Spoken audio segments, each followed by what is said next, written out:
Hello everyone, आप सभी का स्वागत है इंजीनियरिंग इनोवेशन यूट्यूब चैनल पर। दोस्तों, इलेक्ट्रिकल मशीन्स की क्वेश्चन सीरीज स्टार्ट हो चुकी है।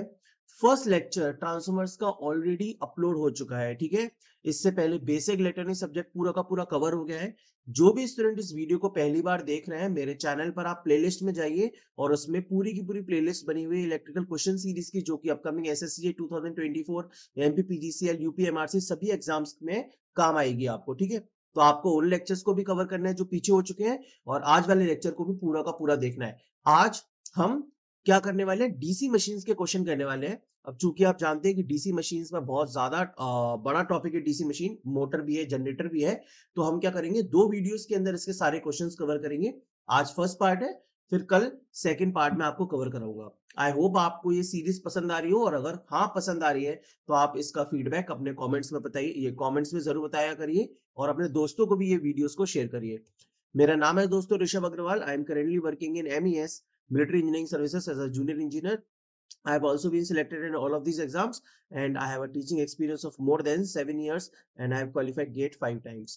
दोस्तों, इस क्लास की पीडीएफ अगर आपको चाहिए तो आपको इस टेलीग्राम चैनल को ज्वाइन करना होगा, ठीक है। टेलीग्राम पर इसको सर्च करिएगा, ऋषभ अग्रवाल डबल, आपको मेरा टेलीग्राम चैनल मिल जाएगा, या फिर डिस्क्रिप्शन में भी आपको लिंक मिल जाएगी। You can also join from there. तो चलिए स्टार्ट करें लेक्चर।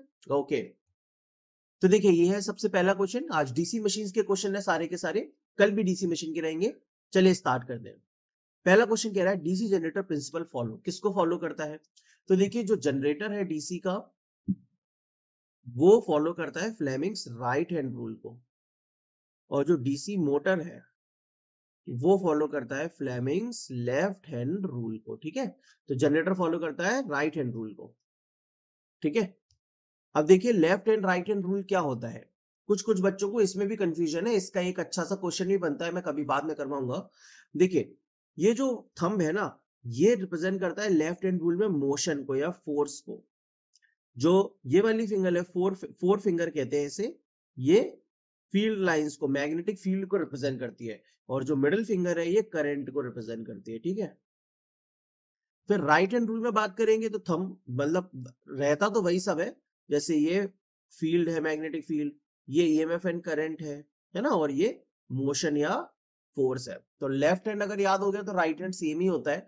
जो तीनों की तीनों उंगलियां है वो सेम ही चीज को रिप्रेजेंट करती है, ठीक है। चलो इस क्वेश्चन को देखो। The part of armature electric circuit of a DC motor, ठीक है, which take active part in EMF generation. मतलब जो हमारा आर्मेचर है, आर्मेचर डीसी मशीन में क्या होता है, स्टेटर होता है और रोटर होता है, रोटर पे आर्मेचर होता है। तो आर्मेचर का कौन सा हिस्सा एक्टिव पार्ट लेता है ईएमएफ जनरेशन में, ठीक है। तो बताइए कौन सा हिस्सा है वो। देखिए ये जो आर्मेचर है, आर्मेचर के अंदर इस तरीके से रखा होता है ना कंडक्टर, ऐसे ये रखा हुआ है, ठीक है। तो ये स्लॉट्स के अंदर कंडक्टर रखा हुआ है, और ये क्या है, ये पीछे का पोर्शन है, जो स्लॉट के एक स्लॉट से लेके दूसरे स्लॉट के बीच में जो पीछे वाला पोर्शन है, ये वो है। तो इसको हम लोग क्या कह देते हैं, पीछे वाले पोर्शन को, इसको हम कह देते हैं ओवरहैंग।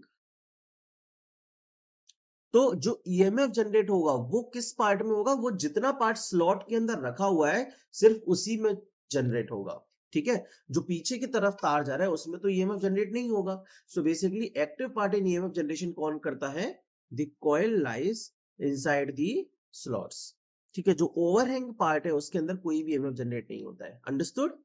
ओके, चलो इस क्वेश्चन को बताओ।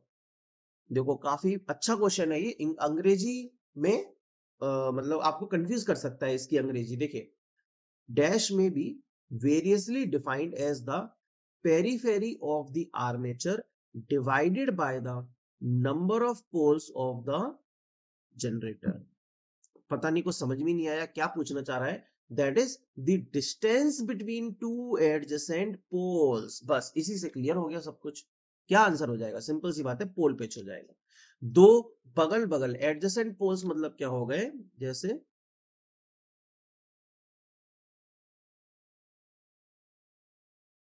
तो भाई इन दोनों पोल्स के बीच की डिस्टेंस जो है ये क्या कहलाती है, वन पोल पिच, है ना। नॉर्थ साउथ दे देते हैं नाम। एडजेसेंट मतलब एक दूसरे के बगल वाला, तो वन पोल पिच।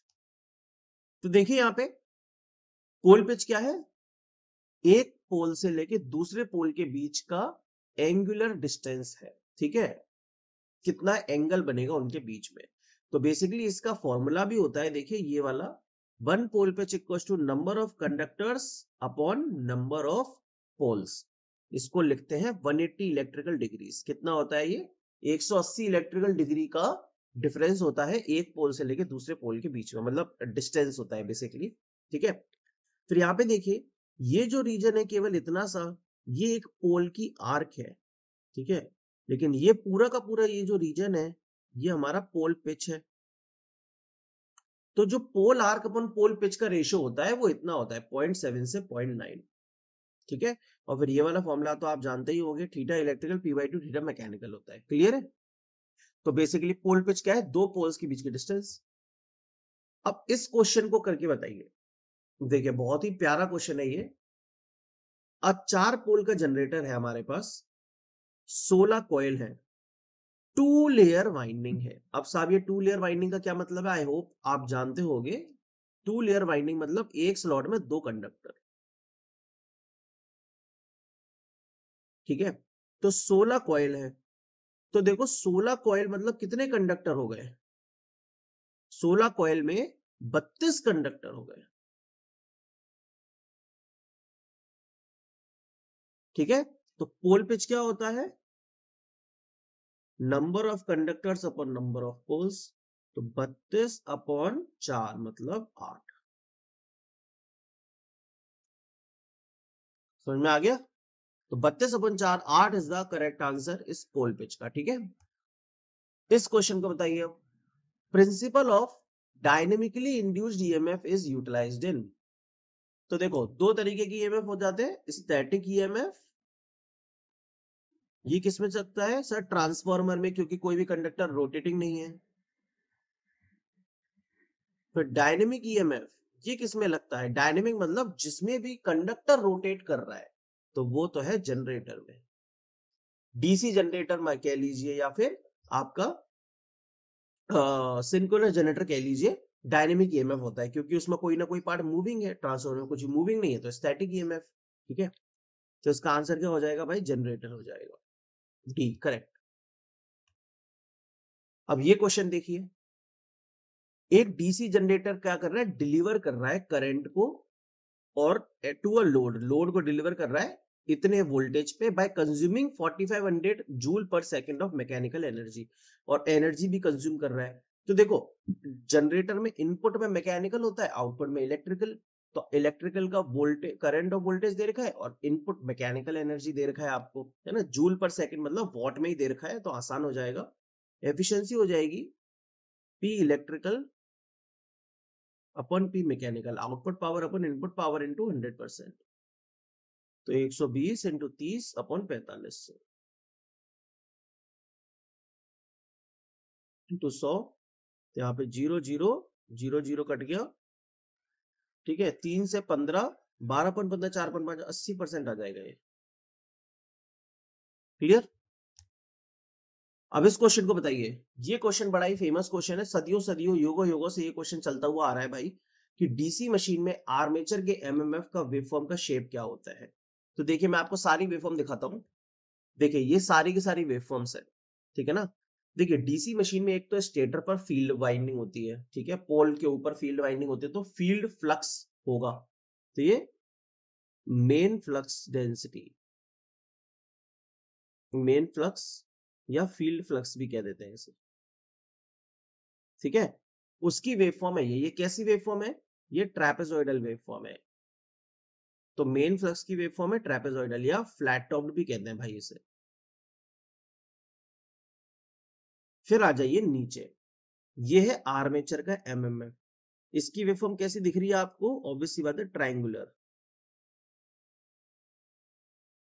और फिर आता है आर्मेचर का फ्लक्स डेंसिटी, इसकी वेवफॉर्म कैसी दिख रही है, देखिए ऐसे जा रही है,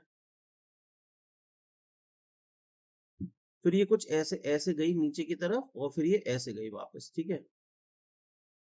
इसको हम लोग क्या कहते हैं दोस्तों, इसको हम लोग कहते हैं सैडल शेप। अब ये सैडल क्या होता है साहब? सैडल होता है घोड़े की सीट। जैसे घोड़ा होता है ना, उसके ऊपर सीट होती है उस पर बैठने की। तो देखो घोड़े के ऊपर जो सीट शेप होता है उसका ऐसा ही कुछ शेप होता है, जैसे बीच में जो है सैडल शेप होता है ये। और फिर जो रिजल्टेंट फ्लक्स डेंसिटी वेवफॉर्म है, ये कैसी बन रही है? देखिए यहाँ पे नीचे है, फिर यहाँ पे ये थोड़ा पीक आ गया, फिर ये गई ऐसे ऐसे ऐसे, फिर ये निगेटिव में पीक आ गया। तो ये पी की वेवफॉर्म होती है। कैसी वेवफॉर्म होती है? पी की। रिजल्टेंट फ्लक्स डेंसिटी वेवफॉर्म होती है पी की नेचर की। तो क्वेश्चन का आंसर क्या हो जाएगा? यहाँ पे आर्मेचर एमएफ हो जाएगा ट्राइंगुलर। ठीक है, आर्मेचर के एमएफ का शेप पूछा था, ये सब कुछ यहाँ पे लिखा भी हुआ है। अब इसका आंसर आप ही बता दो। In DC machine shape of main field flux distribution, field flux distribution का शेप क्या पढ़े थे? फ्लैट टॉप या ट्रेपेजॉइडल। ठीक है, चलिए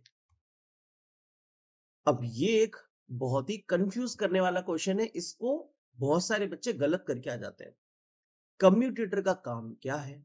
तो देखो भाई, जनरेटर में काम अलग है, मोटर में काम अलग है, लेकिन यहाँ पे वो सब नहीं पूछ रहा है। यहाँ पे पूछ रहा है कि कम्यूटेटर क्या करता है। जो कम्यूटेटर है वो करता क्या है? क्या आपका कम्यूटेटर एसी वोल्टेज को डीसी वोल्टेज में बदलता है, या फिर आपका कम्यूटेटर एसी करंट को, या ऑल्टरनेटिंग करंट ही है उसका नाम, डीसी करंट में बदलता है, या फिर डायरेक्ट करंट ही कह देंगे। ये डीसी करंट लिखना ठीक नहीं है क्योंकि उसका फुल फॉर्म ही डायरेक्ट करंट है। चलिए कोई नहीं। तो बताइए करता क्या है कम्यूटेटर? वोल्टेज को बदलता है या करंट को बदलता है? सप्लाई हमने दी वोल्टेज की, करंट तो फ्लो होना स्टार्ट हुई। जो रीजन है वो क्या है? कॉज है। कॉज क्या है? वोल्टेज। और आउटपुट में भी हमें वाइंडिंग के अक्रॉस जो टर्मिनल्स होते हैं उनके अक्रॉस वोल्टेज मिलता है। बेसिकली कम्यूटेटर एसी वोल्टेज को डीसी वोल्टेज में बदलता है। उस वोल्टेज की वजह से फिर लोड में जब लोड कनेक्ट होता है तो करंट फ्लो होना स्टार्ट होती है। अगर हम उस लोड को हटा दे, ओपन सर्किट कर दे, तो क्या कोई करंट फ्लो होगी? नहीं। लेकिन कम्यूटेटर काम नहीं करेगा क्या? फिर काम तो कर ही रहा है, वो वोल्टेज को तो बदल ही रहा है ना। तो current is the effect of voltage, it है ना, voltage is the cause, current is the effect. So basic यहाँ पे रेफरेंस लेंगे वोल्टेज को, to change alternating voltage into direct voltage, that is the function of commutator. Okay, अब इसे बताइए क्या है ये? The purpose of having a commutator and brush arrangement in a DC motor is, मतलब डीसी मोटर में commutator और brush क्यों लगाए होते हैं हमने, क्या चाहिए हमें? जनरेटर में तो हमें वोल्टेज चाहिए, डीसी वोल्टेज चाहिए, ठीक है, लेकिन मोटर में हमें क्या चाहिए? मोटर में तो हम सप्लाई देते हैं, इलेक्ट्रिकल सप्लाई। तो मोटर में हमें चाहिए होता है unidirectional torque to produce a unidirectional current in the armature, नहीं। To help in changing the direction of rotation of the armature, नहीं। To reduce eddy current losses, जी नहीं। To produce a unidirectional torque. ठीक है, single direction का torque पैदा करने के लिए कम्यूटेटर की जरूरत पड़ती है। देखिए ये भी एक अच्छा क्वेश्चन है कि इलेक्ट्रिकल मशीन में नो लोड रोटेशनल लॉसेस का मतलब क्या हो गया। तो देखो यार, जो लॉसेस है ना उनको आप ऐसे तोड़ लीजिए, copper loss and no load rotational losses.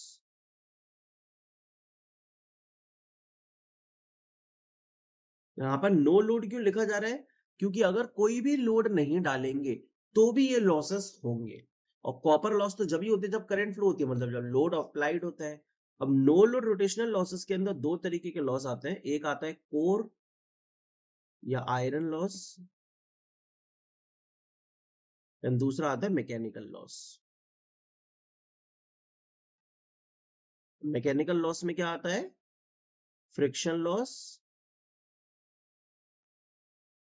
And windage loss. और कोर लॉस के अंदर तो आई डोंट थिंक आपको बताने की जरूरत है, बट चलिए फिर भी लिख देता हूं, hysteresis loss and eddy current loss, है ना। चलिए क्लियर है। तो इसमें आ जाएगा no load core friction and windage loss. तो जितने भी कोर लॉस है और मैकेनिकल लॉस है वो दोनों नो लोड रोटेशनल लॉस के अंदर आते हैं। अच्छा, ये क्वेश्चन बताइए, जनरेटर में और मोटर में हम अलग अलग ग्राफ बनाते हैं, ठीक है। तो यहाँ पे बोल रहे हैं नो लोड सैचुरेशन कैरेक्टरिस्टिक्स, ये किसके बीच में प्लॉट किया जाता है। तो देखो, नो लोड सैचुरेशन कैरेक्टरिस्टिक्स, ये जनरेटर का ग्राफ है, डीसी जनरेटर का। इसमें तीन तरीके के ग्राफ बनते हैं डीसी जनरेटर के अंदर। देखो, ये मैं आपके लिए चार्ट लेके आया हूं, इसको भरते हैं चलो। तो no load saturation characteristics, open circuit characteristics, magnetization characteristics, इन सब का नाम है। इसमें हम क्या क्या करते हैं, तो देखिए भाई, यहाँ पे हम भरते हैं, मतलब वाई एक्सिस पे होता है वोल्टेज, कौन सा, no load voltage, E naught, E note कह देते हैं। और एक्स एक्सिस पे कौन सी करंट होती है, फील्ड करंट होती है, ठीक है, फील्ड वाइंडिंग की करंट होती है। इंटरनल कैरेक्टरिस्टिक्स क्या होता है, ये होता है ईजी वर्सेस आई ए के बीच में। अब आप सोचोगे सर ये ईजी क्या है, अभी थोड़ी देर में बताता हूँ। Easy versus I A, armature current. और एक्सटर्नल कैरेक्टरिस्टिक्स है टर्मिनल वोल्टेज वीटी और versus load current IL, load में जाने वाली करंट आईएल। अब देखिए ईजी क्या चीज है, देखिए दोस्त, मान लीजिए मैंने यहाँ पे ग्राफ बनाया कुछ मतलब ऐसे,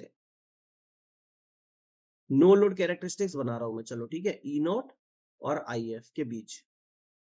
अब देखो क्या है, ये जो डॉट डॉट डॉट वाला लाइन है ये आपको कांस्टेंट वोल्टेज रिप्रेजेंट कर रहा है। ये क्या है, ई नॉट है, that is no load voltage. कोई लोड जब नहीं डाला है, कोई लोड नहीं डाला, उस केस में कितना मैक्सिमम वोल्टेज हमारे जनरेटर में मिलेगा, इंड्यूस होगा, वो वोल्टेज है ई नॉट। मान लीजिए हमने लोड डाल दिया, तो आर्मेचर करंट फ्लो होगी, उसकी वजह से आर्मेचर रिएक्शन आएगा, और आर्मेचर रिएक्शन की वजह से कुछ डीमैग्नेटाइजेशन होता है और आपका ईएमएफ घट जाता है ना, फ्लक्स घटता है, ईएमएफ घट जाता है। वो जो कैरेक्टरिस्टिक्स बनेगा वो होगा ईजी, समझे। और फिर जब आर्मेचर रिएक्शन का हमने ड्रॉप ले लिया, हमने हटा दिया आर्मेचर, मतलब आर्मेचर रिएक्शन को कंसीडर कर लिया, अब जब जनरेटेड ईएमएफ जो आता है ईजी, जो आप यहाँ पे बनाते हो ना, ये इससे बनाते हो ना मशीन के अंदर,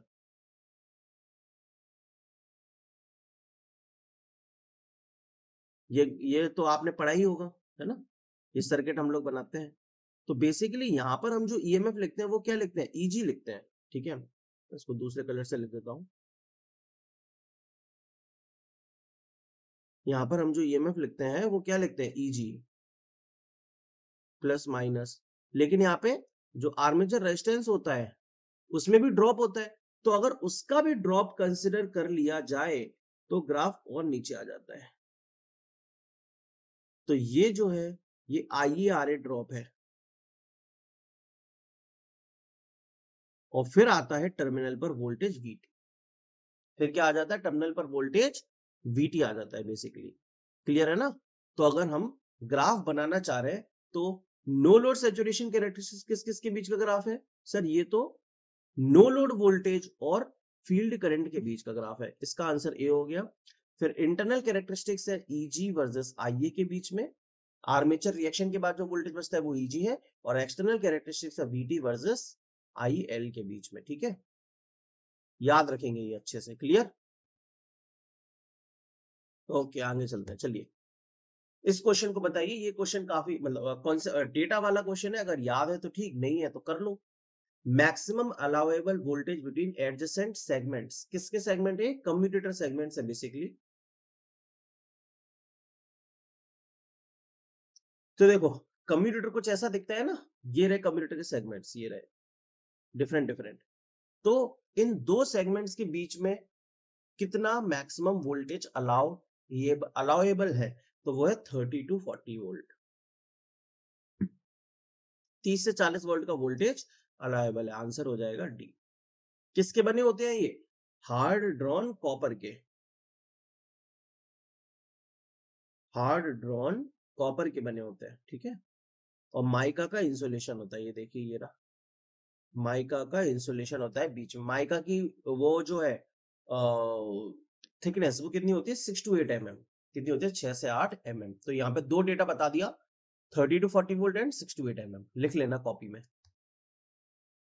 अब देखो ये भी एक क्वेश्चन है ना, काफी पहले एसएससी जेईई में आया था। In large machines flat copper strips known as, sorry in large machines flat copper strips known as, copper की पतली पतली स्ट्रिप्स को क्या कहते हैं? तो ये देखिए, ये जो आप देख रहे हैं ना, ये है कॉपर की स्ट्रिप। इस पे आपकी कॉइल को बांधा जाता है ना, जो आपकी कॉइल होती है आर्मेचर की कॉइल, उसको बांधा जाता है इस पे, इसको कहते हैं राइजर्स।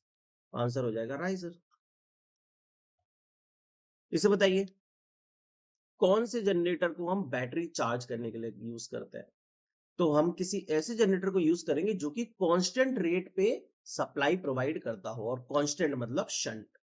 तो शंट जनरेटर का यूज करते हैं हम लोग बैटरी चार्जिंग में। अब देखिए ये वाला क्वेश्चन, 4 पोल है, 20 किलोवाट 200 वोल्ट का वेव वाउंड डीसी जनरेटर है। ठीक है, वेव वाउंड है, तो पैरेलल पाथ कितने हो गए भाई? 2 हो गए। Current in each parallel path, 2 parallel path हैं और हर एक पैरेलल पाथ में कितना करंट आएगा? तो देखो 2 पैरेलल पाथ है, मैंने कुछ ऐसी ये रेजिस्टेंस जैसा बना दिया कंडक्टर को दिखाने के लिए। तो हमें अगर टोटल करंट पता चल जाए तो हम दोनों पैरेलल पाथ में कितना कितना करंट जा रहा है वो पता कर लेंगे। तो टोटल करंट, आर्मेचर करंट निकालना है, वो कैसे निकालेंगे? देखो आपको पावर भी दे रखा है, आपको वोल्टेज भी दे रखा है। तो करंट कितना आ गया? 20 इंटू 1000 अपॉन 200, कितना आ गया? 100 एम्प्स आ गया। और 2 पैरेलल पाथ है तो भाई दोनों में इक्वल कंडक्टर डिवाइड होंगे। तो अगर ये 100 एम्प्स है तो ऑब्वियस सी बात है एक पैरेलल पाथ में करंट कितना जाएगा? 50 एम्प्स। ठीक है, क्लियर है ना? सही है, बिल्कुल करेक्ट। इसे बताओ एक्सटर्नल रेजिस्टेंस अगर ऐड करेंगे, ये क्वेश्चन बहुत अच्छा है भाई, इसको ध्यान से पढ़ो। एक्सटर्नल रेजिस्टेंस अगर ऐड किया in the field of a DC shunt generator will, है ना? देखो हमने क्या कर दिया, ये जो डीसी शंट वाइंडिंग है इसमें एक एक्स्ट्रा रेजिस्टेंस ऐड कर दिया।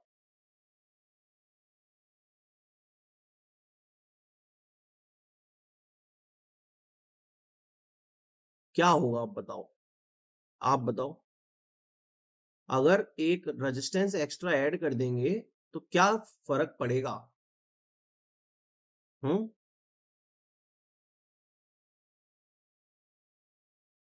देखिए आई शंट जो होगी वो क्या होगी? वीटी डिवाइड बाय, जो आई शंट यहाँ पे फ्लो करती है, VT divide by R shunt plus R external. तो बिना एक्सटर्नल रेजिस्टेंस के ज्यादा करंट थी, अब एक्सटर्नल रेजिस्टेंस ऐड कर दिया तो रेजिस्टेंस बढ़ गया, मतलब करंट डिक्रीज हो गया। अब अगर करंट कम आएगा तो क्या कम फ्लक्स बनेगा? एकदम। फ्लक्स कम होगा तो ईएमएफ भी घट जाएगा, और ईएमएफ घट जाएगा तो वोल्टेज आउटपुट पर मिलने वाला तो घट ही जाएगा ना। आई बात समझ? करंट कम, फ्लक्स कम, फ्लक्स कम तो ईएमएफ कम, ईएमएफ कम तो जो आउटपुट में वोल्टेज मिलेगा वो भी कम। तो decrease the voltage of the generator, voltage generator का डिक्रीज हो जाएगा। जिसने पहले यही सोचा था, वेरी गुड। ये बताइए which of the following statements about the speed control of DC motors is correct? बता दो भाई कौन सा स्टेटमेंट इसमें से करेक्ट है। तो देखो स्पीड कंट्रोल में 2-3 मेथड होते हैं हमारे पास। कुछ स्पीड लेस देन रेटेड के लिए होते हैं और कुछ method speed greater than rated के लिए होता है। ठीक है ना? जो लेस देन रेटेड के लिए होते हैं वो होते हैं दो, armature voltage, armature resistance control and armature voltage control. इन दोनों में लेस देन रेटेड स्पीड मिलती है ना भाई, सही बोल रहा हूं मैं? और ग्रेटर देन रेटेड का एक ही मेथड है, फील्ड फ्लक्स मेथड, या उसे फील्ड वीकनिंग मेथड भी कह देता है, क्योंकि हम इसमें फ्लक्स को घटाते हैं तभी तो स्पीड रेटेड से ज्यादा आएगी। कौन सा स्टेटमेंट करेक्ट है? In the speed control by varying field flux, the speed can be regulated at the base speed, नहीं, गलत है। In flux control method is otherwise the flux control method is otherwise called constant torque drive and, अच्छा चलो देखो मैं एक concept बताता हूं आपको क्या होता है। जैसे टॉर्क प्रोपोर्शनल टू फ्लक्स होता है इनटू आर्मेचर करंट होता है ना। अगर हमारा फाई वेरी करेगा तो टॉर्क तो वेरी करेगा ही करेगा ना, ठीक है। तो आपको एक चीज ध्यान रखनी है कि ये जो फील्ड फ्लक्स मेथड है ये कैसा मेथड है, ये कांस्टेंट पावर मेथड है। टॉर्क कांस्टेंट नहीं हो सकता इसमें, ठीक है। और आर्मेचर रेजिस्टेंस कंट्रोल इसीलिए क्या हो गया, कांस्टेंट टॉर्क हो गया। आप इसको इस तरीके से याद रखें जैसे मैंने आपको समझाया। मैं तो ऐसे ही रखता हूं कि भाई फ्लक्स वेरी करेंगे तो टॉर्क तो वेरी हो जाएगा। So basically constant power method है और armature resistance control constant torque method है। अब पढ़ो क्वेश्चन को। The flux control method is constant torque method, जी नहीं। The armature resistance method of speed control is employed to obtain speed above the base speed, जी नहीं। The field flux control is otherwise called constant power, जी हाँ। Field flux control constant power होता है, constant torque नहीं होता। इसको आप इस graph के थ्रू भी देख सकते हो, ये ग्राफ भी ठीक है ना, कि कांस्टेंट टॉर्क मेथड जो है वो कौन सा था, फल फ्लक्स में टॉर्क कांस्टेंट नहीं रह सकता, तो आर्मेचर रेजिस्टेंस कंट्रोल, ठीक है। तो ये देखिए यहाँ पे टॉर्क कांस्टेंट है ये ऐसे, ठीक है, और पावर लीनियरली वेरी कर रहा है। और फिर इसमें देखिए ये कांस्टेंट पावर मेथड कौन सा है, फ्लक्स कंट्रोल, तो इसमें पावर कांस्टेंट हो गई है आपकी, ठीक है ना। चलिए इसको मैं हटा देता हूँ यहाँ से। ओके समझ में आ गया ना। ओ हाँ ये भी देखिए, ये रेटेड स्पीड है आपके पास, देखिए ये रेटेड स्पीड है। लेस देन रेटेड के लिए कौन सा मेथड है, आर्मेचर रेजिस्टेंस, और ग्रेटर देन रेटेड के लिए कौन सा मेथड है, फ्लक्स कंट्रोल। तो ये ग्राफ आपको पता होना चाहिए, अच्छा ग्राफ है ये वाला। ये बता दो यार, ये तो आप लोग वैसे ही बता दोगे। DC series motor is best suited for driving, DC series motor से मतलब क्या चलाते हैं, shear and punch, crane and hoist, heavy machine tool या लेथ, ऑब्वियसली बात है क्रेन्स एंड होइस्ट के लिए यूज होता है DC series motor. Shares and punches के लिए क्या यूज हो जाएगा, देखो पंच करना मतलब किसी चीज को ठोकना, एक तरीके से पंच करना, ठीक है ना, उसपे दम लगाना। लेकिन क्या लगातार दम लगाते रहते हैं कांस्टेंट रेट से, जी नहीं। दम एक बार लगती है, एक बार पंच किया, फिर दूसरी बार किया, फिर हटाया लोड, फिर तीसरी बार किया, तो लोड लग रहा है हट रहा है, लग रहा है हट रहा है, ये हो गए इंटरमिटेंट लोड्स हो गए ये। और इंटरमिटेंट लोड्स के लिए अगर आपको जानकारी हो, डीसी क्यूमुलेटिव कंपाउंड मोटर का प्रयोग किया जाता है। चार तरीके की मोटरें हो गई जो मेनली है, DC cumulative compound, DC differential compound, shunt motor, series motor. Shunt motor series motor का तो आ ही गया, और क्यूमुलेटिव कंपाउंड बता ही दिया। अब lathe is a constant speed machine, तो इसमें डीसी शंट मोटर। और आप जानते हैं डिफरेंशियल कंपाउंड मोटर का कोई भी प्रैक्टिकल यूज नहीं होता, ठीक है ना। वो जनरेटर है जो आप सोच रहे हो गधों, आर्क वेल्डिंग के अंदर जो यूज करते हैं वो डिफरेंशियल कंपाउंड जनरेटर का करते हैं, ना कि मोटर का मेरे भाई। तो डीसी डिफरेंशियल कंपाउंड मोटर का कोई भी प्रैक्टिकल यूज नहीं होता है। चलिए इसे बताइए, डायरेक्शन ऑफ रोटेशन चेंज करना है डीसी शंट मोटर का, कैसे कर सकते हैं। तो देखिए torque proportional to phi into I A है, या तो आप फ्लक्स को नेगेटिव कर दो, ठीक है, पहला केस, तो टॉर्क नेगेटिव हो जाएगा। दूसरा केस आप आर्मेचर करंट को नेगेटिव कर दीजिए तो टॉर्क नेगेटिव हो जाएगा।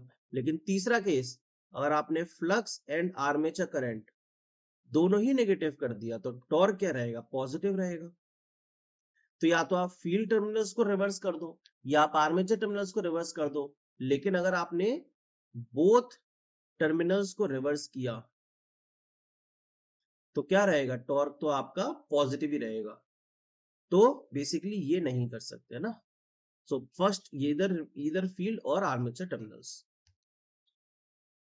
ये क्वेश्चन काफी बार पेपर में आता है कि what is the condition for maximum mechanical power developed by a motor. तो इसकी कंडीशन क्या होती है, मैक्सिमम पावर कब डेवलप होगा, जब बैक ईएमएफ सप्लाई वोल्टेज का हाफ हो, उस केस में डेवलप होगा। इसे बताइए, enclosure of motor is made from, motor का जो बाहरी कवच या ढांचा होता है वो किससे बना होता है, बताओ सोचो।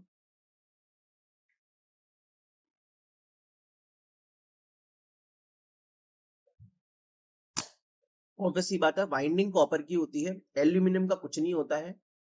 कास्ट आयरन, आर्मेचर की कोर जो है वो सिलिकॉन स्टील की बनी होगी, आर्मेचर की कोर अंदर की, लेकिन ये तो बाहरी कवच के बारे में बात कर रहे हैं एनक्लोजर, वो तो कास्ट आयरन का बना होता है। इसे बताइए, ये एक अच्छा क्वेश्चन है, बहुत सारे बच्चों को इसका आंसर नहीं पता होता क्योंकि उन्होंने या तो इतने अच्छे से पढ़ा नहीं होता, और अगर पढ़ा होता तो रिवाइज नहीं किया होता ये वाला portion. The flux is maximum in the following part of a DC motor, motor की किस पार्ट में फ्लक्स मैक्सिमम होता है मेरे भाई। चलिए मैं आपको समझाता हूं, ध्यान से समझिएगा, ठीक है, फिर इसको भूलना नहीं है, इसको नोट कर लेना कॉपी में ध्यान से। चलिए देखिए, जनरेटर भी है हमारे पास और मोटर भी है हमारे पास, ये जनरेटर है और हमारे पास मोटर है। पूरा खेल टीपीटी एलपीटी को पहचानने का है, trailing pole tip and leading pole tip. देखिए, जनरेटर किस तरीके से घूम रहा है, क्लॉकवाइज घूम रहा है, इस डायरेक्शन में जनरेटर घूम रहा है ना, जी हाँ।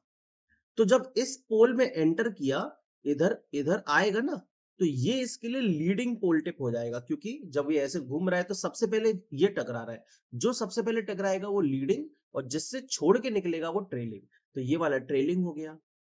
फिर इस वाले पोल में यहाँ पे एंटर कर रहा है तो लीडिंग, और यहाँ पे लीव कर रहा है तो ट्रेलिंग। आपको अगर इतने झमेले में नहीं पड़ना है तो आप सीधे सीधे इसको रट सकते हो, एक चीज याद रखोगे, बाद बाकी का सब कुछ क्लियर हो जाएगा। मैं आपको जस्ट समझा रहा हूं, ठीक है, कि लीडिंग ट्रेलिंग कैसे डिसाइड होता है। अब मोटर में देखिए, मोटर में एंटी क्लॉकवाइज जा रहे हैं, तो लीडिंग यहां पर आ गया क्योंकि यहाँ एंटर किया, फिर ये ट्रेलिंग, फिर इसके ये लीडिंग ये ट्रेलिंग। मतलब जनरेटर और मोटर का जस्ट उल्टा होता है, जनरेटर में जो ट्रेलिंग है मोटर में वो लीडिंग है, बस। अब देखिए, जो रिजल्टेंट फ्लक्स बनता है ना, बेसिकली वो कैसे बनता है, वो कुछ इस तरीके से बनता है, रिजल्टेंट फ्लक्स आपका ऐसे, ठीक है। तो यहां पर जो ट्रेलिंग पोल टिप है उस पर फ्लक्स ज्यादा है और लीडिंग पर फ्लक्स कम है, इसीलिए बोलते हैं ट्रेलिंग पोल टिप पे मैग्नेटाइजेशन होगा जनरेटर में, और लीडिंग पोल टिप पे डीमैग्नेटाइजेशन। फ्लक्स ज्यादा किस पर है, ट्रेलिंग पे, लेकिन मोटर में फ्लक्स ज्यादा किस पर होगा, तो देखिए जो रिजल्टेंट फ्लक्स है वो तो यही रहता है सेम, मोटर में लीडिंग पोल टिप पर मैग्नेटाइजेशन होता है, ठीक है, जनरेटर का जस्ट उल्टा। तो आप अगर केवल ये याद रख लेंगे कि जनरेटर में ट्रेलिंग पोल टिप पर क्या रहता है, मैग्नेटाइजेशन, तो आपको लीडिंग पोल टिप का पता चल जाएगा कि डीमैग्नेटाइजेशन। फिर मोटर की बात करेंगे, तो मोटर में ट्रेलिंग पोल टिप पे क्या हो जाएगा, जनरेटर का उल्टा, और लीडिंग पोल टिप पे क्या हो जाएगा, जनरेटर का उल्टा, ठीक है। तो आपको बस याद रखना है केवल एक ये चीज। पूछ रहा है flux is maximum in following part of DC motor, DC motor के किस पर फ्लक्स मैक्सिमम है, सही जवाब लीडिंग पोल टिप पे, अंडर लीडिंग पोल टिप। तो इस तरीके से इसका अपन को आंसर करना है। अब इस क्वेश्चन को बताइए, ये मैंने अभी अभी आपको बताया है थोड़ी देर पहले, the motor that is used for intermittent high torque load, intermittent मतलब थोड़ी देर के लिए लोड लगा फिर हट गया, फिर लगा फिर हट गया, क्यूमुलेटिव कंपाउंड मोटर होता है, ठीक है। तो देखिए क्यूमुलेटिव कंपाउंड मोटर के ये सारे एप्लीकेशन है, देखिए शीयर्स एंड पंचेस है, और इसका फेमस एप्लीकेशन है एलिवेटर्स, ये और ये काफी ज्यादा पूछे जाते हैं पेपर में, हैवी प्लेनर्स भी है ना, और rolling mills, ice machine, printing press, air compressors, इतना सब याद करने की जरूरत नहीं है, इसे हटाओ, ठीक है, बस बहुत है। चलो आगे, ये बता दो, अगर तुमने इस क्वेश्चन को गलत किया, सच में बहुत बुरा मारूंगा भाई, अगर पता पड़ गया मुझे एक भी बच्चे ने इसको गलत किया है तो current flowing in the conductors of a DC motor is, DC motor के कंडक्टर्स में, आर्मेचर कंडक्टर्स में, ऑब्वियस सी बात है, कंडक्टर्स का मतलब क्या हो गया, आर्मेचर के कंडक्टर, उसी में तो ईएमएफ इंड्यूस हो रहा है, तो उसे ही तो ना ईएमएफ कंडक्टर बोलेंगे। कौन सा करंट फ्लो होता है इसमें, एसी करंट। ठीक है, आर्मेचर में हमेशा जो करंट मतलब ईएमएफ इंड्यूस होता है वो एसी होता है, करंट फ्लो होता है एसी। सप्लाई डीसी दे रहे हो लेकिन आर्मेचर में हमेशा एसी रहता है। चलो, as the load is increased the speed of a DC shunt motor, बता दो। लोड इंक्रीज करते हैं तो डीसी शंट मोटर की स्पीड क्या होती है, कांस्टेंट रहती है? नहीं, थोड़ी बहुत तो घटती है प्रैक्टिकली, कांस्टेंट रहती है जी हाँ, लेकिन आइडियली कांस्टेंट रहती है। प्रैक्टिकली कुछ ना कुछ तो घटेगी, जैसे जैसे लोड बढ़ाते जाएंगे बढ़ाते जाएंगे बढ़ाते जाएंगे। देखो मैं इसको कर्व दिखाता हूँ आपको, ये रहा कर्व इसका, है ना, यहाँ पर है स्पीड, यहाँ पर आप आर्मेचर करंट लिख सकते हैं, यहाँ पे टॉर्क भी लिख सकते हैं। तो देखिए क्या है कर्व इसका, ये बन तो रहा है ना, ये रहा, ये रहा शंट मोटर का कर्व, ये वाला। तो क्या हो रहा है भाई, थोड़ा सा तो घट रहा है ना, ये देखो ये रहा घट रहा है। आइडियली तो कांस्टेंट रहता है लेकिन थोड़ा सा घट रहा है, तो रिड्यूस स्लाइटली, ग्राफ में भी दिख रहा है। तो बहुत सारे बच्चे इसमें कमेंट करेंगे सर कांस्टेंट रहता है, वो तो एक न्यूमेरिकल पढ़ा था हमने, 1000 आरपीएम, फिर वोल्टेज घटा दिया, आधा कर दिया, हाफ कर दिया, फिर 1000 आरपीएम ही रहता है, तब तो नहीं घटा। मेरे भाई वो न्यूमेरिकल है, ठीक है, यहाँ पे प्रैक्टिकल चीजों की बात चल रही है, तो आंसर क्या होएगा, रिड्यूसेस स्लाइटली। वो आइडियल चीजों की बात चल रही है, यहाँ पे प्रैक्टिकल चीज की बात चल रही है। जब ऑप्शन में दे रखा है कि थोड़ा सा घटेगा, तो एक्चुअल में तो घटता ही है ना, तो वही तो टिक करेंगे। चलिए इसको बताइए, torque versus current graph of a DC series motor is uh, कैसा होता है torque versus current graph DC series motor का। देखो ये रहा, आपको पता है torque proportional to phi into I होता है ना, बिल्कुल पता है साहब। लेकिन सीरीज मोटर में जो करंट है, मतलब जो फ्लक्स है, वो प्रोपोर्शनल हो जाएगा करंट के। सीरीज मोटर में जो करंट है और फ्लक्स है प्रोपोर्शनल होगा ना, आर्मेचर करंट और फ्लक्स। क्यों? क्योंकि सीरीज मोटर में वाइंडिंग सीरीज में होती है मेरे दोस्त, और किस लिए, इसमें क्या कोई रॉकेट साइंस थोड़ी ना है। ये करंट जा रहा है आर्मेचर करंट, और यहीं से फ्लक्स डेवलप हो रहा है फाई सीरीज, तो जितना करंट जाएगा उतना ही तो फ्लक्स डेवलप होगा। तो phi proportional to I A, तो torque proportional to I A square हो गया। लेकिन सैचुरेशन के बाद फ्लक्स कांस्टेंट हो जाता है, अब फ्लक्स और नहीं बढ़ सकता, तो torque proportional to I A हो जाता है। तो before saturation torque proportional to I A square, तो parabolic graph, and after saturation क्या हो जाता है, ये लीनियर ग्राफ आ जाता है। समझ गए? तो before parabola up to full load and a straight line at overload, ऐसा लगा देंगे।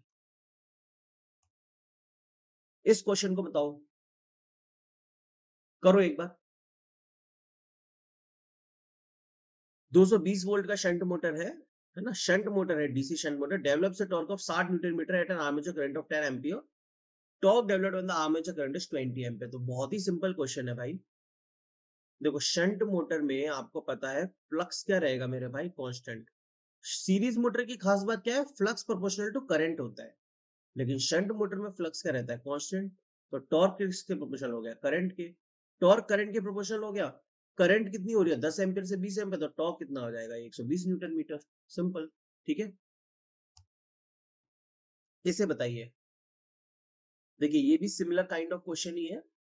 If the current in the armature of DC series motor is reduce to 50%, तो सीरीज मोटर की बात कर रहे हैं, तो torque proportional to I A square हो जाएगा इसमें। ठीक है, तो T2 अपॉन T1 बराबर IA2 अपॉन IA1 का होल स्क्वायर। आई बात समझ? तो T2 कितना हो गया, करंट कितना कर रहे हैं 50, करंट इज रिड्यूस टू 50%, तो 0.5 का होल स्क्वायर बचेगा, तो T2 बराबर 0.25 टाइम्स T1 हो जाएगा। तो 25% ऑफ प्रीवियस वैल्यू रह जाएगा टॉर्क सिर्फ, है ना। अब बताइए, what happens if an ordinary DC series motor is connected to an AC supply. अगर हम डीसी मोटर में एसी लगा देते हैं, जैसे ट्रांसफार्मर में क्वेश्चन आता है कि ट्रांसफार्मर के अंदर अगर डीसी सप्लाई लगा दे तो फिर ट्रांसफार्मर का क्या होगा। तो ट्रांसफॉर्मर तो एसी मशीन है, उसमें डीसी सप्लाई लगाएंगे तो प्राइमरी बाइंडिंग जल जाती है। तो क्या यहां पर भी कुछ ऐसा ही होगा कि अगर हम डीसी मोटर में एसी सप्लाई लगा दे तो प्राइमरी वाइंडिंग जल जाएगी या फिर स्टेटर जल जाएगा या कुछ ऐसा कुछ भी नहीं होगा भाई। ये डीसी सीरीज मोटर है और इसमें torque proportional to IA square होता है। एसी में दिक्कत क्या है, एक बार पॉजिटिव और एक बार नेगेटिव, यही तो दिक्कत है।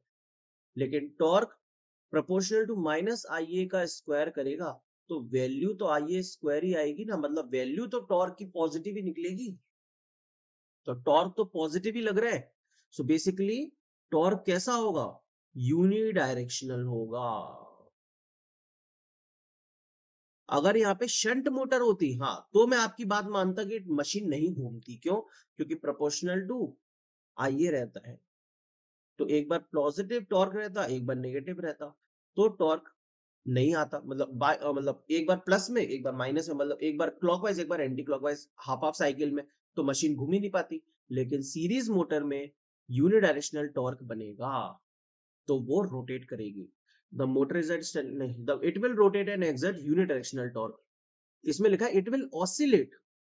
ऑसिलेट मतलब क्या होता है, ऐसे गई ऐसे गई ऐसे गई ऐसे गई, ऐसे नहीं जाएगी, वो तो घूमती रहेगी कंटिन्यूअसली क्योंकि यूनिडायरेक्शनल टॉर्क है। ठीक है, इसे बताइए which of the following DC motors has the least drop in speed between no load to nominal load। सबसे कम स्पीड में ड्रॉप किस मोटर में आएगा? अभी थोड़ी देर पहले ही मैंने आपको ग्राफ बताया था, है ना भाई? उसमें क्या दिख रहा था आपको? मैं कह दो, ये लो देख लो, याद तो रहता नहीं है कुछ। तो शंट मोटर में आप देखिए सबसे कम ड्रॉप है स्पीड में, उससे ज्यादा ड्रॉप क्यूमुलेटिव कंपाउंड में है और सबसे ज्यादा ड्रॉप सीरीज मोटर में है। तो और डिफरेंशियल कंपाउंड में क्या है सर? सर आप इसको तो लिए ही नहीं, ये भी तो है मेरे भाई, ये तो नेगेटिव में चला गया, ड्रॉप नहीं है ये तो राइज है, राइज इन स्पीड है ये तो, ड्रॉप इन स्पीड का, ये तो राइज है। ठीक है ना? सो डिफरेंशियल कंपाउंड मोटर में जैसे जैसे लोड बढ़ता जाता है वैसे वैसे स्पीड भी बढ़ती जाती है। ठीक है ना? सो यहाँ पे ड्रॉप पूछा जा रहा है, राइज नहीं। तो क्या है? Shunt motor. इसे बताओ which of the following motors is used to drive the constant speed line shafting lathes blowers and fans। ये तो बहुत ही सिंपल क्वेश्चन है, कौन सी मोटर को कांस्टेंट स्पीड वाले लेथ वगैरह के लिए यूज करेंगे? अभी थोड़ी देर पहले बताया था, शंट मोटर। शंट मोटर को कांस्टेंट स्पीड के लिए प्रयोग किया जाता है। इसे बताइए the speed of the motor exceeds the synchronous speed, this braking method is called। मतलब कौन सी ब्रेकिंग में आपकी जो स्पीड है भाई वो सिंक्रोनस स्पीड से भी ऊपर निकल जाती है? प्लगिंग में वो ऐसा होता है क्या? प्लगिंग में आपकी स्पीड बहुत ज्यादा हो जाती है, डायनेमिक ब्रेकिंग में होता है? ऐसा कुछ भी नहीं होता, रीजनरेटिव ब्रेकिंग में होता है। रीजनरेटिव ब्रेकिंग बेसिकली क्या है? जब कोई ट्रेन डाउन द स्लोप जा रही है ना, ऐसे डाउन द स्लोप जा रही है एक ट्रेन, डाउन द स्लोप जा रही है, सो बेसिकली उसकी जो स्पीड है वो NS से भी ज्यादा हो जाती है।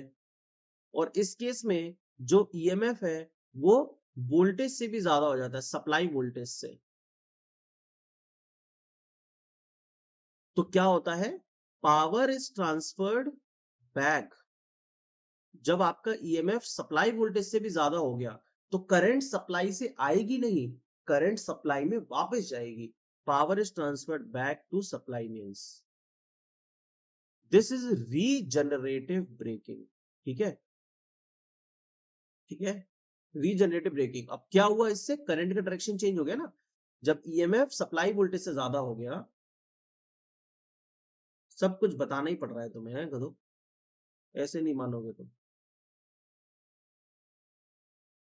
जब EMF यहाँ का सप्लाई वोल्टेज से ज्यादा है तो करंट ऐसे फ्लो कर रही है ना, तो normally current voltage to EMF जाती है, अब EMF टू वोल्टेज जा रही है तो टॉर्क कैसा हो जाएगा? नेगेटिव। तो ब्रेकिंग तो लगेगी ही ना, तो रीजनरेटिव ब्रेकिंग। चलो ये अभी बताया, in regenerative braking the motor energy is return to supply mains, supply mains में वापस चली जाती है। ये देखिए क्या मस्त चीज है, ये देखिए ये आपकी पावर वापस चली गई तो बैटरी चार्ज हो गई आपकी, ये देखिए यहां से क्या हुआ, ऐसे पावर वापस चली गई तो बैटरी चार्ज हो रही है आपकी। तो पावर वापस चली जाती है सप्लाई मेंस में और आपकी बैटरी चार्ज होने लगती है। अंडरस्टूड? चलिए इसे बताइए। When the electric train is moving down a hill, the DC motor acts as, अभी तो बताया भाई, जब आपकी इलेक्ट्रिक ट्रेन डाउन अ हिल चल रही हो, मूव कर रही हो, डीसी मोटर किसकी तरह बिहेव करेगा? तो आप सोचोगे सर हमें तो यहाँ पे दिया नहीं है कि डीसी शंट मोटर है या डीसी सीरीज मोटर है, क्या है, कौन सी motor down a hill move कर रही है, तो हम बता देते कि वो जनरेटर में बदल जाएगी, क्योंकि करंट अब वापस जा रहा है ईएमएफ टू सप्लाई। तो ऐसा तो जनरेटर के केस में होता है, तो सर ऐसा हमें अगर देता शंट या सीरीज तो हम बता देते कि कौन सा जनरेटर बनेगा, शंट या सीरीज। अब एक गधों, ससुरों के नाती, ट्रेन में कौन सी मोटर यूज करते हैं वे गधे, शंट या सीरीज? अब चमका ना बल्ब। तो ऑब्वियस सी बात है, ट्रेन में हम लोग डीसी सीरीज मोटर का प्रयोग करते हैं, तो रिवर्स में जब करंट जाएगा तो डीसी सीरीज जनरेटर में ही तो बदलेगा ना गोचू। चलो आगे, इसे बताओ। ये सिंपल सा बढ़िया सा क्वेश्चन है, थोड़ा सा कैलकुलेटिव है लेकिन अच्छा क्वेश्चन है। ऐसा क्वेश्चन पेपर में काफी ज्यादा आता है आजकल, है ना, आपके नॉर्मल एसएससी जे लेवल के एग्जाम्स में। टॉर्क पूछ रहा है, करंट दे रखा है, वोल्टेज दे रखा है, स्पीड दे रखी है, तो टॉर्क पावर अपॉन स्पीड होता है। स्पीड मतलब ओमेगा, ठीक है ना, ओमेगा वाली स्पीड। ओमेगा होता है 2πn/60। तो रख दीजिए। पावर होता है back EMF into current divide by 2πn/60। इसको मैं लिख देता हूँ 60/2π और इधर n। आपको पता है ये जो 60/2π है ना, EBIA/n, इस 60/2π की भी एक वैल्यू होती है, अगर आपको याद रह जाए तो बहुत ही अच्छा है, 9.55 EBIA/n। और ये फॉर्मूला भी पूछा गया है पेपर में पहले 9.55 के फॉर्म में। तो अगर ये फॉर्मूला याद है तो डायरेक्टली पुट करके आंसर आ जाएगा। 9.55 से सॉल्व करना इसलिए आसान रहता है क्योंकि ये लगभग लगभग 10 है। ईबी कितना है 250 और आईए कितना है 50/1500। हो गया सॉल्व, क्वेश्चन खत्म कर दो भाई। कितना आ रहा है, 0 से 0 उड़ गया, 0 से 0 उड़ गया, ठीक है, 5 से 3 बार में उड़ गया, ठीक है, और 25/3 लगभग 8, 8 इंटू 9.5, 80 के आसपास आएगा, लगभग लगभग 79.6 न्यूटन मीटर, ठीक है, बी। इसे बताइए, डीसी मशीन में आयरन लॉस कहां पे होता है? आयरन लॉस, अबे आयरन लॉस, कोर लॉस गधे, ट्रांसफार्मर वाला। आयरन लॉस, कोर लॉस जो ट्रांसफार्मर वाला होता है वो कहां पर होता है डीसी मशीन में? कोर लॉस किसकी वजह से आता है? फ्लक्स की वजह से, ऑल्टरनेटिंग फ्लक्स की वजह से, ड्यू टू एसी फ्लक्स की वजह से आता है ना। और एसी कहां पर प्रोड्यूस होता है डीसी मशीन में? आर्मेचर के अंदर, तो आर्मेचर में आएगा आयरन लॉस, समझे?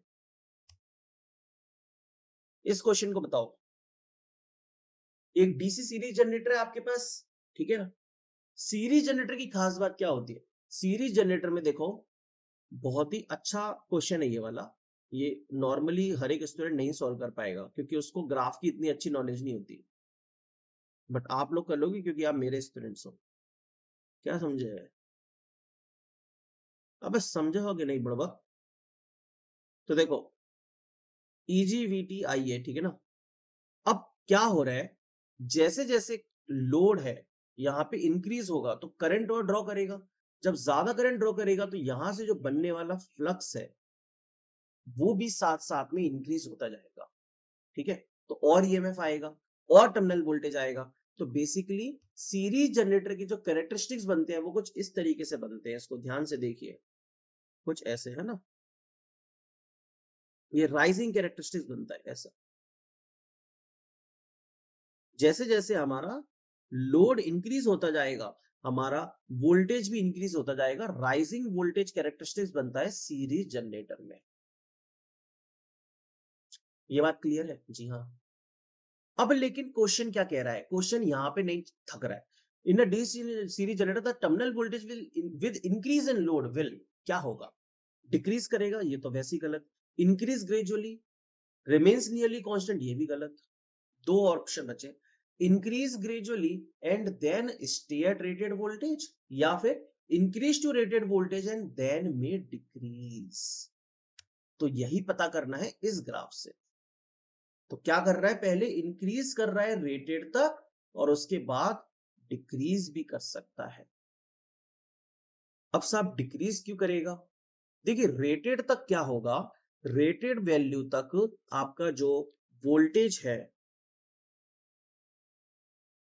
देखिए आपका पहले तो रेटेड वैल्यू तक क्या हुआ, करंट इंक्रीज हुआ तो फ्लक्स इंक्रीज हुआ तो ईएमएफ इंक्रीज हुआ तो वोल्टेज भी इंक्रीज हो गया। लेकिन आफ्टर रेटेड कंडीशन आप सोचो खुद, फ्लक्स बिकम्स कांस्टेंट। तो जैसे जैसे आईए बढ़ेगा वैसे वैसे क्या होगा, वीटी की इक्वेशन क्या बनेगी, E G minus I A into R A plus R A C. हाँ या ना? बात तो सही है, आएगा ना? आज मैं इसको थोड़ा इधर लिखता हूं, आप समझ तो गई होगे कि अब मैं क्या कहना चाह रहा हूं, है कि नहीं। V T equal to E G minus I A into R A plus R A C. तो अब बेसिकली आईए बढ़ रहा है लेकिन ईजी नहीं बढ़ रहा है क्योंकि कांस्टेंट हो चुका है फ्लक्स। तो आईए बढ़ने से ड्रॉप बढ़ता जा रहा है, तो अब वीटी डिक्रीज होगा आपका। तो आईए इंक्रीज होने से ड्रॉप इंक्रीज होगा और इसके बाद अब वीटी डिक्रीजेस होना स्टार्ट हो जाएगा रेटेड कंडीशन के बाद। इसलिए इसका आंसर है C, increase to rated voltage and then में डिक्रीज। बहुत ही प्यारा क्वेश्चन है ये। चलिए इसको बता दीजिए, ये एक नॉर्मल न्यूमेरिकल क्वेश्चन है, शॉर्ट शंट जनरेटर का क्वेश्चन है। इसमें आपको ईएमएफ जनरेटर निकालना है, 1 वोल्ट पर ब्रश ड्रॉप भी दे रखा है, तो 2 वोल्ट वोल्टेज ड्रॉप भी लेना है ब्रश ब्रश का, ठीक है। तो देखो शॉर्ट शंट जनरेटर कैसा होता है, पहले इसका हम लोग इधर फिगर एक बार बना लेते हैं इस तरीके से ना, तो थोड़ा आसान रहेगा हमारे लिए।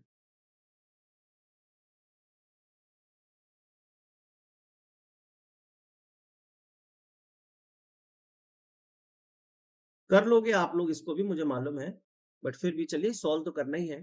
तो देखिए generator is the following winding resistance, shunt field winding 130 दे रखा है, आर्मेचर का दे रखा है, सीरीज फील्ड का दे रखा है, find the EMF generated the brush drop is 1 volt. तो देखो यहाँ पे 250 वोल्ट दे रखा है बेसिकली, और करंट वगैरह जो आपकी आ रखी है वो कितनी आ रखी है, लोड करंट है 100 एम्प्स की। तो आपको सबसे पहले आई शंट निकालना है। देखिए अब शॉर्ट शंट में क्या खेल है, शॉर्ट शंट में पूरा खेल इसी करंट को निकालने का है। ये कितना होता है, terminal voltage plus load current into R series divide by R shunt. बस ये आपने क्लियर कर लिया तो काम खत्म। 250 प्लस 100 इंटू आर सीरीज कितना है 0.1 divide by R shunt that is 130। तो ये आ जाएगा 2 एम्पियर। तो आर्मेचर करंट कितनी बनी मेरा भाई, shunt current plus load current that is 102 ampere. तो ईजी बराबर आ जाएगा V T plus I A into R A plus, यहां पे ईजी आएगा plus minus V T plus I A into R A plus इसका drop, I line into R series plus V B T brush drop. V T है 250 plus I A R A 102 into 0.1 plus I line into R series, ये भी 10 आ गया और plus का 2, तो 12 और 10.2 12, 22.2 272.2 आपका आंसर आ गया। Answer is a. क्लियर है ना? आई होप सबको क्लियर हुआ हो। अब देखिए ये एक बहुत ही शानदार और बेहतरीन लेवल का क्वेश्चन है। आप अलग अलग टाइप की एफिशिएंसी पढ़ते होगे, ओवरऑल एफिशिएंसी, इलेक्ट्रिकल एफिशिएंसी, लेकिन यहाँ पे कुछ अलग ही मामला पूछ रहा है, मैकेनिकल एफिशिएंसी। अगर आप इसमें नॉर्मल आउटपुट पावर अपन इनपुट पावर कर दोगे, इलेक्ट्रिकल पावर अपन मैकेनिकल पावर कर दोगे, वो आपका गलत हो जाएगा। यहाँ पे मैकेनिकल एफिशिएंसी पूछा डीसी जनरेटर की, देखो समझो power flow in DC generator ये है, मतलब मैकेनिकल इनपुट दिया पहले, ठीक है साहब, दे दिया मैकेनिकल इनपुट, फिर क्या हुआ, हमने घुमाया, मैकेनिकल इनपुट मतलब घुमाया, तो रोटेशनल लॉस हो गए, फिर उसके बाद कुछ पावर डेवलप हुई, ईएमएफ आएगा, तो पावर डेवलप हुई वो है ईजीआईए, फिर उसके बाद करंट फ्लो होगा तो कॉपर लॉस हो जाएगा, और फिर उसके बाद हमारे फाइनल आउटपुट पावर मिल जाएगी VT इंटू IL। अब यहाँ पे मैकेनिकल एफिशिएंसी कौन सी है, तो मैकेनिकल एफिशिएंसी है जब आप क्या कर रहे हो, मोट जनरेटर को घुमा रहे हो, वो वाली एफिशिएंसी वो पूछ रहा है, मैकेनिकली कितनी एफिशिएंसी आएगी, तो यहां से जो एफिशिएंसी निकलेगी वो मैकेनिकल होगी, यहां पर इस स्टेज पर वो आएगा आउटपुट, मतलब ये जो पावर डेवलप हुई है वो divide by mechanical input power, ये है mechanical efficiency EGIA divide by Pmax। Sir अगर वो इलेक्ट्रिकल एफिशिएंसी पूछता तो फिर हम कर देते इलेक्ट्रिकली कितनी पावर डेवलप हुई है, तो VT into IL divide by जो पावर डेवलप हुई है EGIA, total output power divide by developed power, और वो ओवरऑल एफिशिएंसी पूछता, क्या पूछता, ओवरऑल एफिशिएंसी, तो ओवरऑल एफिशिएंसी तो कितना होता, VT into IL divide by Pmax। आ गई बात समझ। अगर वो नॉर्मल एफिशिएंसी भी बोल रहा है तो भी उसका मतलब ओवरऑल एफिशिएंसी और ओवरऑल बोल रहा है तो है ही, लेकिन अब आज के बाद मैकेनिकल एफिशिएंसी मतलब आप लोग समझ लेना कि वो किस स्टेज की बात कर रहा है, ठीक है ना, जब मशीन को घुमाया जा रहा है उसके बाद जो पावर डेवलप हुई है डिवाइडेड बाय इनपुट पावर, वो मैकेनिकल एफिशिएंसी होती है, EGIA upon mechanical power supply. देखो ये क्लियर है ना, ये कौन सी एफिशिएंसी है बताओ, V इंटू आई अपॉन मैकेनिकल पावर सप्लाइड, ये है overall efficiency, yes very good, ठीक है ना। और ये कौन सी एफिशिएंसी है, VI upon EGIG, VI upon EGIG ये कौन सी है, ये है इलेक्ट्रिकल एफिशिएंसी। तो बहुत ही शानदार क्वेश्चन है ये वाला, ठीक है। चलिए इस क्वेश्चन का आंसर और बता दीजिए, सिंपल से न्यूमेरिकल है, इतना कुछ टफ नहीं है इसके अंदर। Torque developed by A motor while running at 1500 RPM is 206, इतना डेवलप हुआ, और शाफ्ट पर टॉर्क है 200 न्यूटन मीटर। तो देखो मोटर में क्या होता है, मोटर में हम सबसे पहले इलेक्ट्रिकल इनपुट लगाते हैं, सही बात है साहब, फिर कुछ ना कुछ पावर डेवलप होती है, पावर डेवलप होती है जो कि कितनी होती है EBIA, और फिर उसके बाद कुछ ना कुछ यहाँ पे आउटपुट या शाफ्ट पे हमें पावर मिल जाती है, बीच में कुछ लॉसेस भी होते हैं, कितने कितने लॉसेस होते हैं, इनपुट दिया तो कॉपर लॉस हो जाएगा, इलेक्ट्रिकल इनपुट दिया तो कॉपर लॉस, अब जब मोटर में पावर डेवलप हो गई वो घूमने लगा तो रोटेशनल लॉस। क्या दे रखा है हमें, torque developed by motor while running at 1500 में 206, तो डेवलप्ड टॉर्क दे रखा है, मतलब ये वाला टॉर्क दे रखा है 206, और शाफ्ट टॉर्क इज 200, तो शाफ्ट का टॉर्क है 200, iron and mechanical losses and what, हमें ये वाले लॉस निकालने हैं। ये कैसे निकालेंगे, पावर पूछ रहा है तो पावर तो स्पीड इंटू टॉर्क होता है, लेकिन यहाँ वाला टॉर्क कैसे आएगा, तो रोटेशनल लॉस वाला टॉर्क आएगा 206 माइनस 200, ऑब्वियस सी बात है 6 न्यूटन मीटर, तो पावर निकाल लीजिए, मैं यहाँ पे कर देता हूँ पी रोटेशनल बराबर speed into torque, 2 pi by 60 into speed है 1500 इंटू 6, तो इसको सॉल्व करेंगे, ये कितना पाई आ जाएगा, 6 से गया 10, 10 से 150, 300 पाई आ जाएगा, 300 pi watts is the correct answer, मतलब ए, ठीक है। ये एसएससी जेई के अंदर ही आया था अभी लेटेस्ट एग्जाम्स में, ये तो चलिए पावर फ्लो है मैंने बता ही दिया। और इसी के साथ दोस्तों हमारा डीसी मशीन्स का खतरनाक लेक्चर ओवर हो चुका है, ये था पार्ट 1, याद रखिएगा क्या था ये, पार्ट 1, पार्ट नंबर 2 कल मिलेगा आपको। ये लेक्चर सीरीज को, अगर ये प्लेलिस्ट को, इस सीरीज को अगर आप फॉलो कर रहे हो तो मैं आपको गारंटी दे सकता हूं कि बहुत सारे यूनिक कॉन्सेप्ट्स तो पता चलेंगे ही चलेंगे, और पुराने कॉन्सेप्ट्स भी साथ में ही रिवाइज हो जाएंगे, ठीक है। ऐसी सीरीज आपको YouTube पर इतनी कंटेंट से भरी हुई कहीं भी नहीं मिलेगी इलेक्ट्रिकल इंजीनियरिंग के किसी भी चैनल पर। तो इस सीरीज को फायदेमंद अपने लिए बनाइए, इसके प्रॉपर नोट्स बनाइए, रिवाइज करिए बार बार। इसकी पीडीएफ अगर आपको डाउनलोड करनी है तो इस टेलीग्राम चैनल को डाउनलोड कर मतलब ज्वाइन कर लीजिए आप लोग। और अगर आपको इस पूरे के पूरे कोर्स में जो क्वेश्चंस कराए जा रहे हैं इनके लिए थ्योरी का रिवीजन करना है तो इस इलेक्ट्रिकल रिवीजन कोर्स से बेहतर और कुछ भी ऑप्शन आपके पास नहीं है, जो कि सिर्फ 400 रुपीज में अवेलेबल है मेरे इंजीनियरिंग इनोवेशन एप्लीकेशन पर। Download the app in the description में लिंक है, उसमें से डाउनलोड कर लीजिए। ठीक है, मैं मिलता हूं आपसे अगले वीडियो में, तब तक के लिए बहुत बहुत धन्यवाद आप सभी का। और कमेंट करके जरूर बताइएगा कि ये सीरीज आपको कैसी लग रही है। ठीक है, थैंक यू दोस्तों, बाय।